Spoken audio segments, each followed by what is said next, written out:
তো দেখো আলুগুলো ভেজে নামিয়ে দিয়েছি কাঁকড়াগুলো। এবার আমি কড়াইয়ে তেল দিয়ে দিয়েছি, দিয়ে দিচ্ছি 5 ফোড়ন, দিয়ে দিচ্ছি তেজপাতা। 5 ফোড়ন আর তেজপাতা দেওয়ার পর একটু নাড়াচাড়া করে নিচ্ছি। এবার দিয়ে দেবো হলুদ।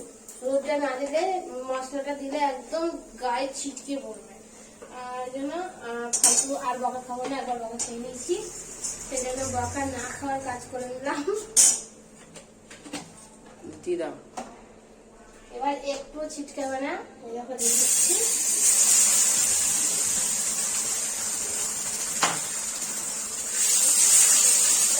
মশলা টমেটো দুটো, আলুর মশলাটা।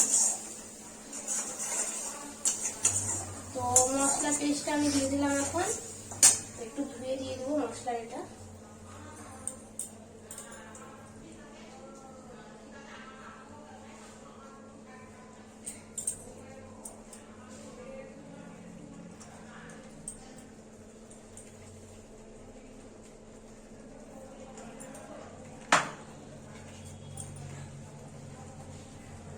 জোরে দাও, এটা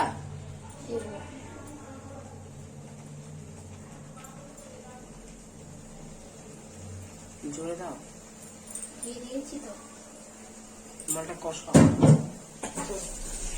এখনই তো কষা হয়ে গেছে, কাশি হচ্ছে। তো এই দেখো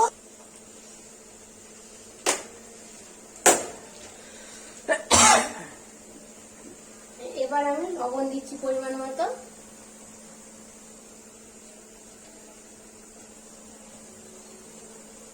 অত দিও না, এই লবণটা বেশি লবণ। জানি তেঁতুলে হয়নি, তেল তো আলাদা জিনিস, তো লবণ চুষে খেয়ে নেয়। তাই তোমার মতো তুমি যেমন আমাকে চুষে খেলে।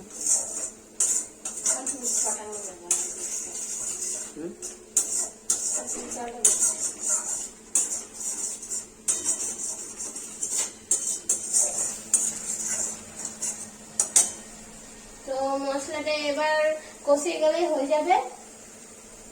সমস্ত কিছু দেওয়া হয়ে গেছে।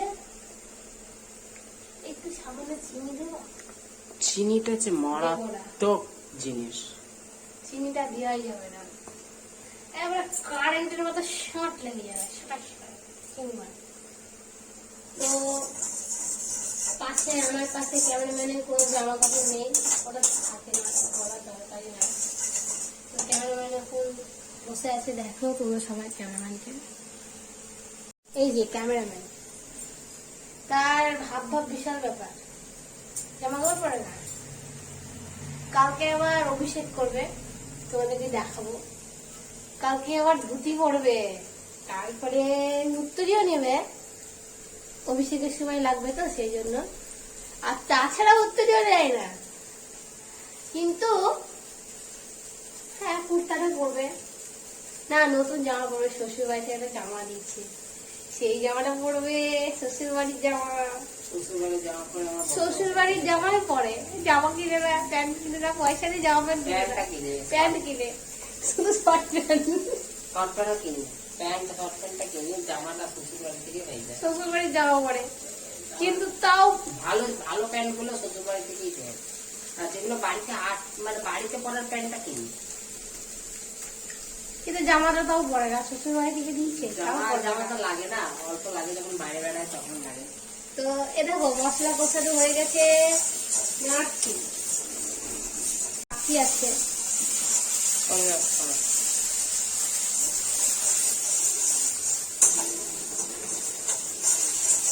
তো কালকে রাত্রি 12টার সময় অভিষেক হবে। কালকে সকাল থেকে নির্জলা হবে, কোনো জল ফল জল আমরা কিছুই কালকে খাবো না, মানে সেভাবে করতে হয় জন্মাষ্টমী। তো আমরা সেভাবে চেষ্টা করছি, তো সেইভাবে করবো। ফল জল কিছুই খাবো না।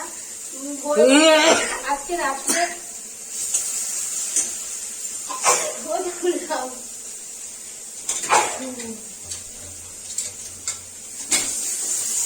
আজকে রাত্রে যেটা খাবো সেটাই। তারপরে একদম ব্রাশ করে নেবো, দিয়ে জলও খাবো না, দিয়ে সারাদিন উপোস থাকবো। রাত 12টার সময় জাল, রাত 12টার সময় অভিষেক করে ভগবানের। তো এই দেখো মশলাটা পুরো ভাজা হয়ে গেছে। এবার আমি এই ভাজা আলু আর কাঁকরোলগুলো দিয়ে দিচ্ছি। এইগুলো একটু নাড়াচাড়া করে দেবো। মশলার সঙ্গে না, মশলা ভেজে জল ঢেলে দিলে সবজি স্বাদ এক হয়, আর মশলার সঙ্গে সবজি যদি কষায় স্বাদটা আলাদা হবে। তো মশলা কষালে বেশি ভালো লাগে সবজির সঙ্গে।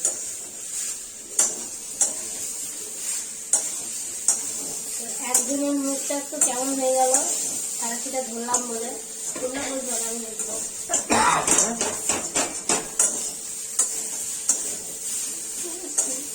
এই দেখো ভালোভাবে কথা হয়ে গেছে। এবার আমি জল দিই।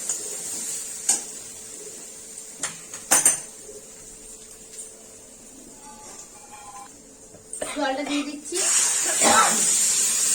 আর একটা কথা, যে কোনো নিরামিষ রান্নায় মিষ্টি দিলে ভালো লাগে। অবশ্যই তোমাদের স্বাদ মতো চিনি দিবা, যার যতটুকু ঝাল মিষ্টি লবণ ভালো লাগে। তো আমি চিনি ব্যবহার করবো না,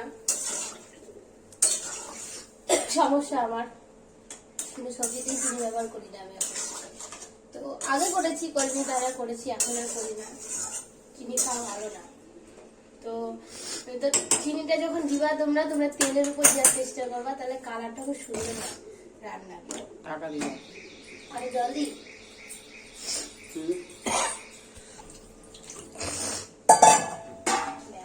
এবার আমি এটা ফুটতে দেবো। ফুটে গেলে কমবে, এটা সেদ্ধ হয়ে গেলে হয়ে যাবে। আর একটা কথা, হ্যাঁ যেটা বলছিলাম, জন্মাষ্টমী। তো ভগবান শ্রীকৃষ্ণ জন্ম নিয়েছিল রাত্রি 12টার সময়। তো রাত্রি 12টার সময় সেজন্য সে অভিষেক হয়। তো তোমরা যারা যারা জন্মাষ্টমী করো, তারা জন্মাষ্টমীর দিন অনেকে ফল মানে লুচি তালের বড়া খেয়ে নেয় উপোস থাকার পরে। এটা করবে না, কারণ লুচি তালের বড়া রাত 12টার পর খেতে হয় না। কারণ সারাদিন উপোস মানে রাত 12টার পর থেকে উপোসই থাকতে, মানে ফল জলটা খেতে হয়, লুচি তালের বড়া এসব খেতে নেয়। আর পরের দিন খেতে হয় লুচি তালের বড়াগুলো, ভগবানকে দিলেও পরের দিন খাবার, তাহলে পুরো অষ্টমী তিথিটা, জন্মাষ্টমীটা সফল হবে। আর যদি জন্মাষ্টমী করে ওইগুলো খেয়ে নাও, তাহলে সেটা হবে না। তাহলে তো জন্মাষ্টমী তো অতক্ষণ উপোস করার পরেও যদি খেয়ে নিই আমরা রাত্রি 12টার সময়, তখন আর সেই উপোসটা পুরোটাই হয় না, ভেঙে যায়। তো সেই জন্য আমাদের চেষ্টা করা উচিত যে রাত 12টার পর আর না খাওয়া, ফল জলটা খাওয়া উচিত। ফল জলটা খাবে, আর খাবে না, লুচি তালে বড়া এসব খাবে না, তাহলে আর অষ্টমী উপোস হয় না। এটা অনেক প্রভুরাও বলে, অনেক অনেক মানে অনেক পাঠে শুনতে পাবে তোমরা, আমার কাছে শুধু না, অবশ্য পাঠ শুনবে, প্রভুদের কথা শুনবে, প্রভুদেরকে জিজ্ঞেস করবে, প্রভুরা বলে। তো আমাদের মায়াপুর থেকে তো পুরোটাই মানে বারণই করা হয়েছে, খাওয়া হবে না, তো আমরা খাই না। তো চলো তোমরা কালকে জন্মাষ্টমীটা সুন্দর করে ঘরে করবে, ভগবানকে অভিষেক করবে, ভগবানকে ভালো করে সাজাবে, ভোগ লাগাবে, ফল মূল যার যত ইচ্ছা সাজাবে, গোপালকে, যাদের ঘরে গোপাল আছে সুন্দর করে সাজাবে। আর গোপালকে সুন্দর করে ফুলের মালা পরাবে, মানে গোপালকে নিয়ে যত শখ, কালকে সুন্দর সুন্দর করে সাজানো, ড্রেস পরানো, সমস্ত কিছু করাবে। এবং যত ফলের রস আছে দিয়ে স্নান করাতে পারবে। তো ফলের পঞ্চমৃততে স্নান করাতে, পঞ্চমৃত হচ্ছে দুধ, দই, ঘি আর মধু, গোমূত্র, আর হচ্ছে তারপরে এগুলো দেয়। তারপরে দেয় মিছরি ভেজা জল, এই কটা দিয়ে অভিষেক করাতে পারো। আর হচ্ছে ফলের রস, যত রকমের ফলের রস হবে নিয়ে তোমরা, কেউ 5 রকমের ফলের রস দিয়ে করায়, কেউ 3 রকমের, কেউ 7 রকমের। তো এরকম ফলের রস দিয়ে করাতে পারো ভগবানকে অভিষেক, গোপালকে। যাদের বিগ্রহ আছে তারা বিগ্রহকে। তো সকলেই করবে কালকে জন্মাষ্টমীর উপোস। আর যারা একেবারে নির্জল উপোস থাকতে পারবে না, চেষ্টা করবে, যারা পারবে না তারা ফল জল খেয়েও থাকবে। একাদশী যেমন করে ফল জল খেয়ে থাকে, সেইভাবে ফল জল খেয়ে থাকলেও হবে। যাদের শরীর খারাপ, অসুস্থ, পারবে না, তারা ফল জল খেলেও হবে, কিন্তু উপোস থাকবে। ভাত রুটিটা খাবে না সেই দিন, মানে পঞ্চশস্য খাবে না। তো চলো এদিকে আমার রান্না কত দূর হলো দেখি। রান্না হয়ে গেছে, যে আমি গামলায় ঢেলে নিলাম। সেদ্ধ হয়ে গেছে, জাস্ট ফুটিয়ে ঢেলে নিয়েছি। আর এদিকে সমস্ত কিছু বাসন টাসন ধুয়ে রেখে দিলাম, গ্যাস মুছে একদম কাপড় দিয়ে ঢাকা দিয়ে রেখে দিলাম। এটা আমি রোজই করি। তো তাহলে চলো আজকের ভিডিওটা এত দূরই। তোমাদের ভালো লাগলে লাইক করো, কমেন্ট করো, বেশি বেশি শেয়ার করো। আবার পরের ভিডিওতে দেখা হবে। আর হ্যাঁ, অবশ্যই তোমরা যদি কেউ জন্মাষ্টমী করে থাকো তাহলে কিন্তু আমাকে একটা কমেন্ট করে জানিও।